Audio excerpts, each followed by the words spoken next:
रेजांगला युद्धर वीर शहीद मानकर रजकलश शोभायात्रा को पहाड़ संबोधना।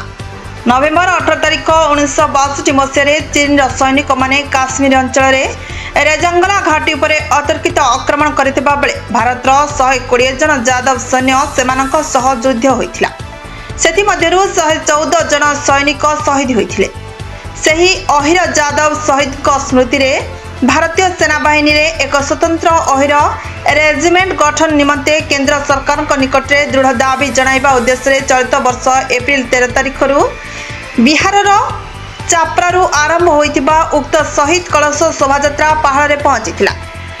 उक्त शहीद कलश शोभायात्रा करी दल को पहाड़ ठारे उत्साहित संबोधना दिया जाइथिला। उक्त संबोधना सभा पहाड़ सभार सभापति रामचंद्र दास, दुग्ध व्यवसाय संघर सभापति राजेंद्र बल्लभ बेहेरा, उपसभापति बाबुली बेहेरा, संपादक विप्लव कुमार यादव, सह संपादक रामचंद्र दास, लक्ष्मीधर दास, निरंजन बेहेरा, त्रिलोचन बेहेरा, प्रदीप्त किशोर बेहेरा, तुषारंजन दास, रश्मिरंजन दास, विश्वनाथ बेहेरा, सरोज बेहेरा, उत्कल यादव, महासभार साधारण संपादक चित्तरंजन दास प्रमुख जोग देथिले।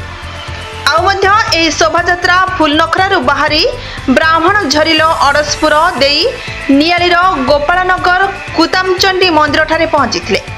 Bureau report Subhadra news.